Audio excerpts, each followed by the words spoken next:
In this segment, I'd like to show you a different technique using puff paint. This time we're going to use puff paint first to almost make a stained glass look on the piece. So what we're going to do is we're going to draw just simple shapes, do our puff paint, and then I'll show you how to make it look like stained glass. So all I'm doing is I'm taking a pencil and I'm just going to draw upside down and hopefully draw a half decent heart here. Of course I'm drawing upside down, so we'll see. And I'm going to do a star as well. And I'm going to try to do that. Not so much upside down. And I sort of want it to be offset a little bit too. I don't want these shapes to be completely perfect. So now I'm going to do, now that we have our rough shapes, oh, and a little note about the pencil. Pencil actually will burn off in the kiln, so it's a really neat tool to use. You just want to be careful at how heavy you're doing your pencil lines. So just do them enough so you can sort of see and follow, but you really don't want to sketch hard with pencil or press hardly into your bisque, so your raw clay. So all I'm going to do now is we're going to take our puff paint and we're going to outline this piece.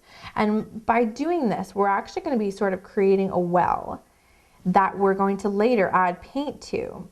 And by creating this well, what we're going to be doing is creating a really neat stained glass look.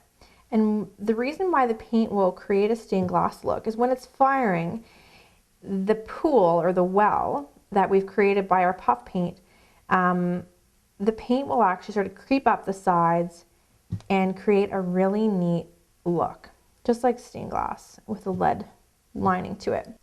So here we've started to fill in our heart with our paint to create that stained glass look. And all we're doing is we're saturating our brush and just starting to fill in, pulling it right up to the edge of the puff paint. And our puff paint will always keep our nice straight line, which will be great when we're finished. So I'm just really pouring the paint in there pretty thickly, and then I'm just gonna leave it and move on to my next. One thing we can do that also creates a really neat effect is we can actually start to blend colors within our puff first. So all I'm gonna do is I'm gonna start with an orange and just sort of dab it in there. And I'm not worrying too much about where it goes. And then I'm going to take another color and start to blend in, and just to create a little bit of a different look, doing our puff first technique. So it might look a little messy right now when the paint creeps up the sides of the puff paint, but after it's fired you really won't see those marks too much, so I really wouldn't worry about them. So now that our paint is still wet, I'm not going to change my brush, and I'm going to dip it into a blue or a turquoise, and all I'm going to do is I'm going to swirl the paint into the middle.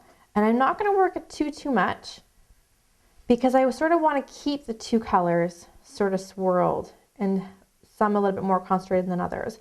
And I'm going to leave it just like that, and it'll fire with those two colors sort of intermixed in there, and it'll look really neat.